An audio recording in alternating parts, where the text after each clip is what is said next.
go subscribe to the bFb YouTube page. Search bFb Mavs, bFb DFW, bFb Cowboys. Right. All of that. Search it. Subscribe. Hit the notification. We're doing some good numbers right now. And do likes. We need the likes too. Well, and you definitely want to be on there because us three guys in this room right here, we're gonna be doing a Cowboys post game show all season. So you will get to, and of course we're gonna be just like we did Mavericks. There's gonna be live Zoom calls. Right. We want to hear from everybody. We're gonna have we'll have the Mike McCarthy press conference after the game. We'll have me in a Romo jersey. Okay. Really should stop wearing jerseys. You're that's tradition, sir. You're of a certain age, sir. You need to wear something respectable, like a polo, like the polo you have right there. It's very respectable. No. On game day, we wear jerseys. And on game day, we wear the Romo It's not jersey. Okay to wear another man's name on your back. First of all, I'm not gonna take any advice from you, Mr. I don't eat chicken. I didn't say I didn't eat chicken. See how you do? See, that's how stuff gets started right there. Well, when you work over there at that certain radio station, that's the type of stuff you do. Because that's what they do over there at that station that he works at. We are number one. And go check it out, 1310 The Ticket, right? 1310, 96.7, 1310. Yeah, 1310, 96.7 The Ticket. You know how they do it. We're on two frequencies. Two frequencies, yeah. AM and FM. That's right. Good for you guys. I subscribe to another station, but that's neither here nor there.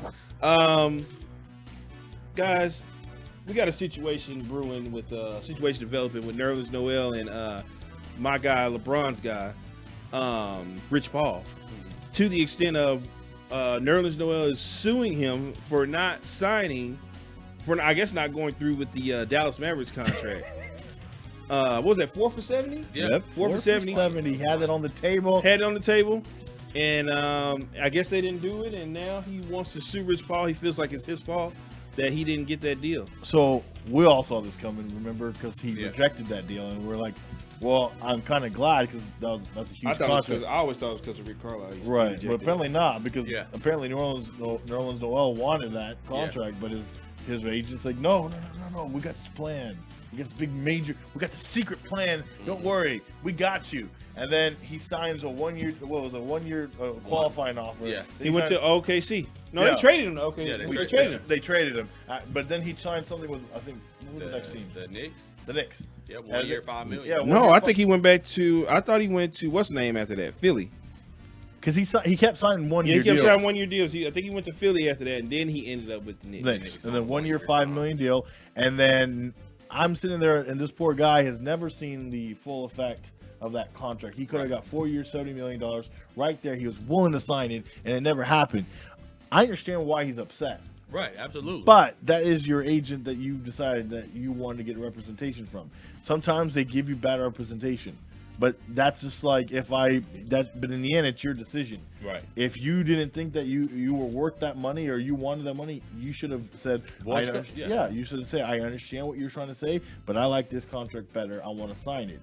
If his plan, he gave out a plan. He told them an entire detailed plan of what we're going to do, and he didn't listen. Right. I'm sorry. You went with what your agent did. Don't really have any sympathy. So I don't. I'm sorry. And it's LeBron's guy. I understand that Walt's going to be biased and he's going to say. I mean, personally, if he was here, he wouldn't have got playing time anyway. No doubt about it. He wasn't a Rick Carlisle guy. Well, regardless, but I'm saying is that the check would have been nice, but I mean, he would have signed it, and they would have ended up shipping him out anyway. But he had his contract. Still had his contract. But he would have went somewhere. I mean, let's be honest. He went to OKC the next year. He went to Philly, and now he's with the Knicks, and he's playing good ball with the Knicks. Okay, but he's not getting the money he thought he would, and he had an opportunity. How many 1 year deals did he sign? I think 2, at least two. Okay. And he was told that, his agent probably told him, dude, Dallas is not the spot for you. Which I can understand. It's not. Right, but no. But you're not understanding. But you're talking why more why would I make my client sign a contract? It's 4 for 70, but he's probably like, bro, I can make you sign 40 for 70 million, but you're not gonna see the floor. Like you're just gonna go. And then not only that, remember what he did?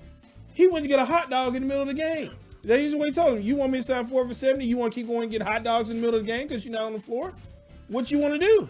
But the Mavericks were willing to give him that even during the hot dog game. They were willing to give him a 4 No, I think that was that. I think he did that after that. I think he did that after. So funny. Well, I mean, for Nerlens Noel, I mean, I understand where he's coming from. I get what you're he saying. do, and it sounds like what it was they probably wanted more money. Right. At that time. Yeah. They thought 4 for 70. They were lowballing. They were lowballing. Well, then he has got maybe they has an inflated ego of himself and thinking he could make more because I mean, he was what, a number 1 or 2 pick? Yeah, I mean, I don't know that you would say Nerlens Noel has lived up to the hype that came behind him. I mean, but he hasn't. And obviously the rest of the league doesn't. They don't value him in that same way. Because they're only giving him 1-year deals right here. Right. So, and he is, and again, he's not playing well like to that level. Like he plays good, but he's not like the most dominant center in the game right now. He was pretty good to that number to get that number. To get you think he's good enough for that number that he wanted? No, I me personally, I do not think so. But. No, the reason why they were trying to do that because they were like, well, this is your big man, so you need to pay your big man correctly. Right, but and 4 for 70 was, I mean, that was lowballing him. Right, but he thinks he could have. Do you think he's worth what he thinks he's worth? Well, see, that goes back. See, this is what happens when you sign a guy 3 for 95. And Chandler Parsons, and then you come here and you say you want to give me 4 for 70. Yeah. What am I supposed to? Wait, time out. I don't. Are you trying to blame the Mavericks in this situation? No, I'm saying as a player. Okay. When I sit back and I see you say I'm going to give 3 for 95 to Chandler Parsons, who's not who at that time he probably felt like he wasn't that good, but you want to offer me 4 for 70? Right. You lowballing me. Okay. I'm a 7-footer. You pay me. I don't know where, like, regardless, I think the Mavericks were fine with whatever they did. They offered him it, and he didn't want to take it. I think overall the Mavericks are just like, okay, cool. You didn't sign it. You can go to Oklahoma City. And they were fine with that. So far, he's not getting what he's getting. Right. Because whatever inflated number in his head he thinks he deserves, he's not getting that on the open market. He's clearly had chances to get that. No one's offering him that. He had a chance at $70 million. That's only $17 million a year. That's fine, but nobody else is giving him any more than that. Okay. They offered Chandler Parsons $30 million a year. Fine. That's okay. But you can't. No, that's not fine. No player. That's where you get this sadly mistaken. You're not gonna tell me that you're gonna pay a guy 3 for 95 who's I feel is not equal to me. Who I feel like I was drafted higher than him. You're gonna give him 3 for 95, but you're gonna turn around and offer me 4 for 70? Okay, so then how come at the other team? Let's not use the Mavericks then. What are the other teams?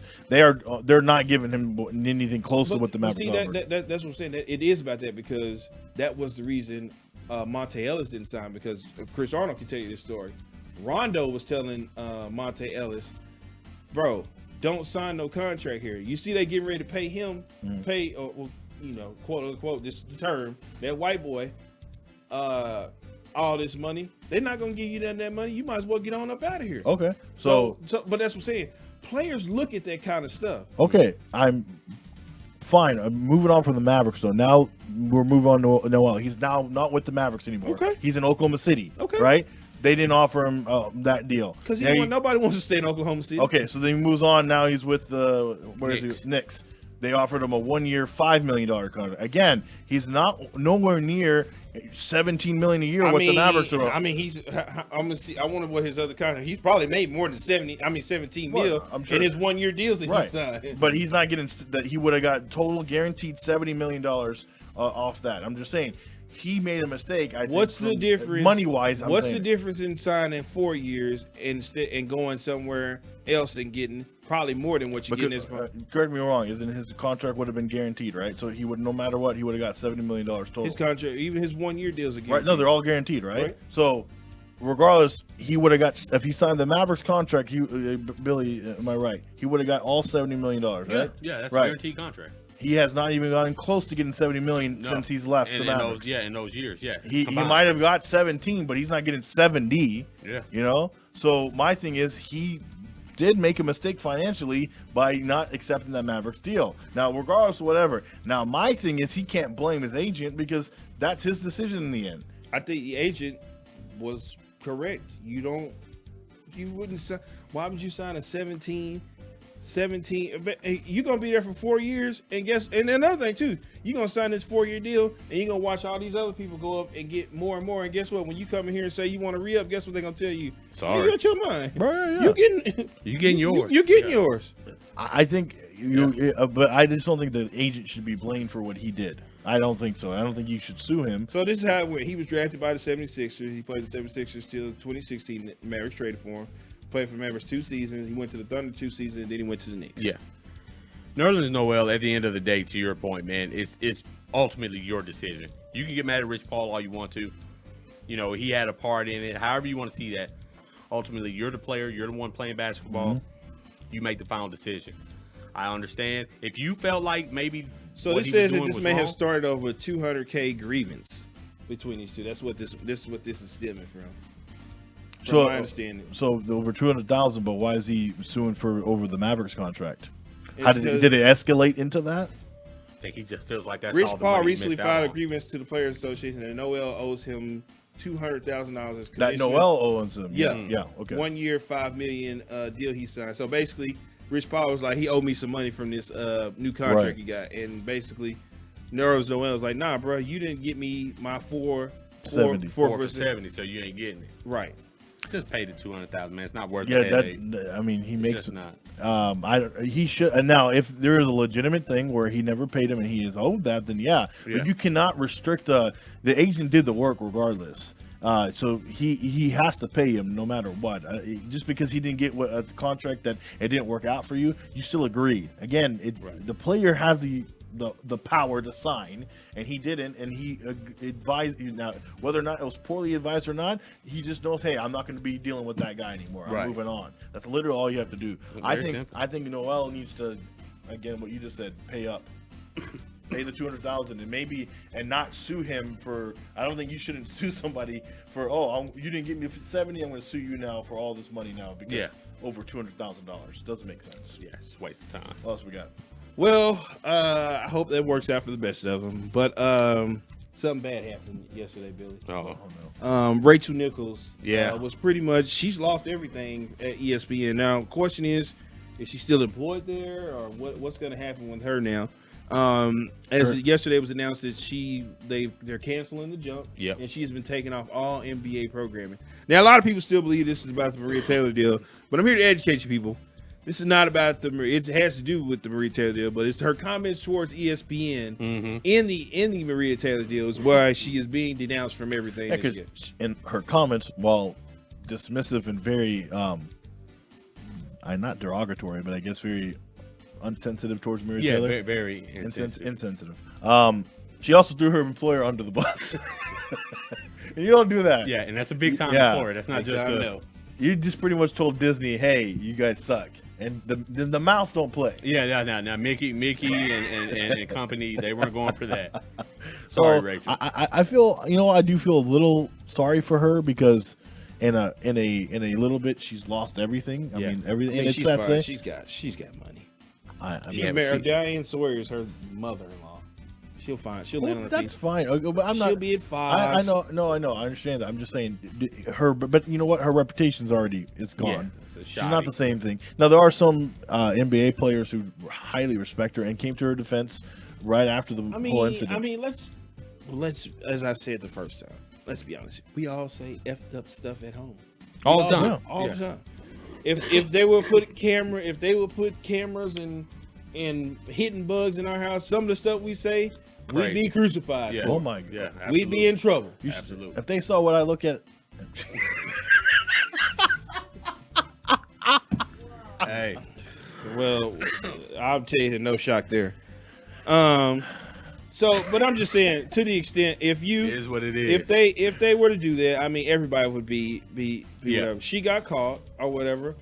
Like I said, I know everybody, and I don't care if people agree or dislike whatever I had to say. I mean, I didn't find it racial. I found it that somebody was taking her spot, and she didn't want her spot taken. And that's human nature. I've made that known. Listen, somebody might not like this comment.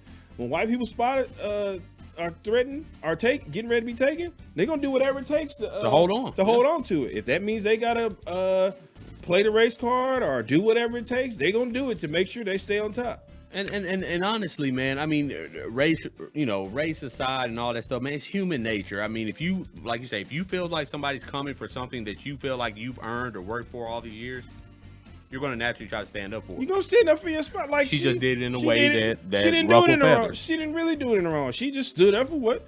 Though if that's her truth, just like we have our truths about how we feel about racism. Yeah. I mean, everybody's mad. Well, she was mocking Black Lives Matter. It's Black Lives Matter is not her fight. Right. That's not her fight. It's called Black Lives Matter. It's a black people issue. It's black people fight. That's not Rachel Nichols' fight. Right. Like I said, when she says whoever says, hell, I was getting bogged down by fucking Black Lives Matter. After a while, I got looked on TV. And I saw more white people protesting than I did black people in Black Lives Matter. That's true. Kyle Rittenhouse, Fact. when he shot somebody, who did he shoot? Yeah, white people yeah. at a Black Lives Matter protest. So why? I get where everybody's coming from, but do I hate Rachel Nichols? Do I dislike Rachel Nichols? No, not because of what she said. I mean, if that's her truth, she spoke her truth. But at the same time, that's just what it is. But her spot was threatened.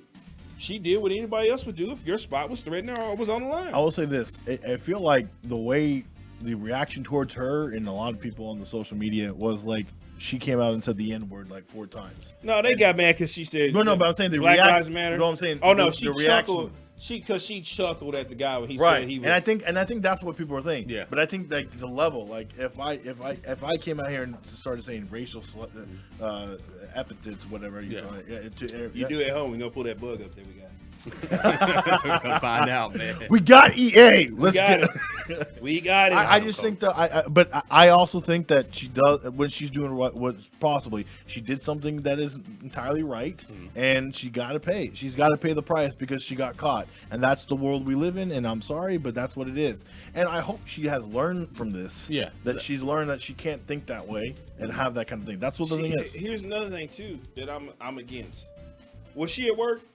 No. Was she off the clock? Yeah. Well, hold on. I think she was technically at work. Wasn't she? She was in her room. She was in her hotel room. Supposedly she left her. They said she left her equipment on, which seems suspect to me. Yeah, she was talking. But she was talking. She was like, because she was in her hotel room. She was in her hotel room or whatever. Right. Talking to her. Talking to whoever Odu was. Yeah. They're saying that the reason they found this audio was because she didn't turn her equipment off properly. Yeah, that's what they're saying this was. I find it hard to believe after all these years. Yeah. Well, they are looking. They're still trying to find the ESPN leaker who found this. Yeah. So that part seems funny, but I am tired of people being punished for what they're doing behind their closed doors. Yeah. Okay. So just like something happens. You be like, I was at home when it happened. Like, why does that matter? Or I wasn't on the clock. Like, why does that matter? In my private space. Yeah, I was in my private space. See, the only difference is it's like your home. Your home is not even. But in the world we live in today, and that's unfortunately, if we like it or not, if you're a public figure like she is, it never turns off. It is your whatever you do, because she could be at home and she does something stupid with her kids or something, and people see it. They're like, "Well, why'd you do that?" She's still gonna lose her job. If people don't, once you're a public figure, you're kind of scrutiny of the public. So I hope her tweet was kind of cryptic. I don't know what she's doing now. Like you said, you don't even know if she's with ESPN or not because she didn't say anything. All she said was, "I'm no longer a part of the NBA, and the jump is effectively canceled." Right. And so in her tweet, she was like, "I started the show and it was great, and there was so many memories, blah blah blah blah." So she's just sad. She kept it professional. I mean, there's nothing she could say. No. At this point, there's nothing she's gonna say that's gonna endear her. No. Well, and then it's funny because Maria Taylor's no longer at ESPN now; she's at NBC. But that's what I'm saying. She's not. It's not about Maria Taylor. I don't know. I'm just saying it's about what she said about ESPN in that video. That's pretty much what it is. But I'm saying now, I wonder who's going to take over now. Because Malika Andrews. Okay, they're going to move her up. Yeah, Malika Andrews. Malika Andrews got that. That's over with. They're doing a whole bunch of changes at ESPN. Max Kellerman is out at First Take. Yeah. Poor guy. So there's a lot going on over there at ESPN. Making moves. They're making moves. Trying to usher in a new era. Stephen A. still got it over there. It's his now for right now. Till he does something, and then they'll get rid of him. It's a revolving door. A revolving door. Tomorrow, the Dallas Mavericks are going to be introducing Jared Dudley. Yeah. I think they said Jared Dudley, Reggie Bullock. We're going to hear from Jason Kidd. We're going to hear from Mr. Cuban himself. Yeah. Oh, you call him Mister now? I've always called him Mr. Cuban. Cubes, Mark, Mr. Cuban, anything of that nature. But yeah, that's going to be going on now. You seem to like the hire of one Jared Dudley. I saw that when that was announced, you said I'll take it. Yeah. I like it, man. I just think Jared Dudley is one of those guys that, as a player, he Good was a 3-point shooter. Yeah, I mean, but even outside of just being a player, just his personality, man. It's a very. Excuse me, I'm sorry, Coach Dudley. Oh, that's right. Okay, well, there you go. Yeah, he's Not a coach now. yet. He is a coach. Not yet, until it's official tomorrow. It's already official. What are you talking about? He's already signed. I know. Well, I tell you what, man. He's a player's coach. Okay, and that's kind of hard to say since he's never coached, but he's a player's guy. He helped out on the Lakers squad. Yeah, I mean, and so I think, everyone, even if you watch LeBron's tweets, he was really upset about losing Jared Dudley and being on the team and all this stuff. But Well, maybe this brings LeBron to Dallas. but I'll just say this, man. I think Jared Dudley will be that coach that can relate to the players. Oh, okay, so here it is. And that'll be Kevin huge. Gray has just laid this out. He says it's going to be Reggie Bullock, Sterling Brown, Moses Brown, Jason Kidd, Nico Harrison, Mark Cuban, and we're gonna be introducing Mr. Dudley. Coach Dudley tomorrow. I think he's going to be good for the team, man. It's a perfect chance for him to come in, kind of learn under Jason Kidd. Jason Kidd is getting his third opportunity now. Maybe the third time's a charm. I think Jason is going to allow him to work under him and work close with him, man. And hopefully, just the relationships that he can develop with the players, man, will. It's all about what's going on behind the scenes, It's man. funny because we're going with a lot of the that 2020 championship team for the Lakers. A lot of influence from that and the LeBron-esque everybody. Because LeBron's upset with Jared Dudley. He loves him. This is like A good he was relationship. very upset with Kidd leaving. He was really excited about that. Kidd was going to be his coach one day. He thought so. Not unfortunately not. But Thank you, Mark, for taking care of that for us. I like to see what happens. I hope it's not too much player friendly stuff with the coaching staff. Like, are we just gonna let Luka Luka? No. That's what you guys want. Is to let Luka run wild. No, Me? Jason got to reel him in. You give him give him whatever he wants. Because if you don't, he's gonna leave. We're so feel for him leaving. We got to give him whatever he wants. I want balance. I don't want him upset, but I also don't want him to Who cares if he gets upset? I don't want him. I don't want the what is it called, the prisoner running the prison. Yeah. The inmates running the asylum. Yeah. I mean, if he does, he does it. At this point, who knows? Jason Kidd is going to be a good coach for this football team, for this basketball team, man. And the I think Cowboys he's too. Cowboys too. Who knows, man? If he works out for Well, Jared Dudley could be a future head coach of the Dallas Mavericks if everything goes right. You never know. Really? Yeah, you just never know. He could be the future You coach. never know.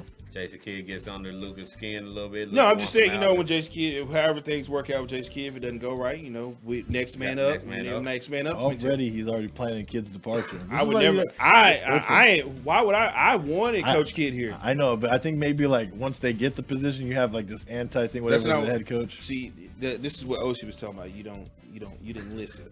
I said depending on however it goes, however Jason Kidd departures, you could have Coach Dudley in the wings waiting. You just never know. I mean, I know you guys wanted Coach Mosley to be the coach after that, but I personally did. I think Coach Mosley's in a really good spot right now. I know. I think so. I mean, he's got Jalen Suggs. Yeah, he's in a real good spot. He's a young coach for a very young up and coming team, and it works perfectly. And they got good pieces over there. I thought it wouldn't work out here.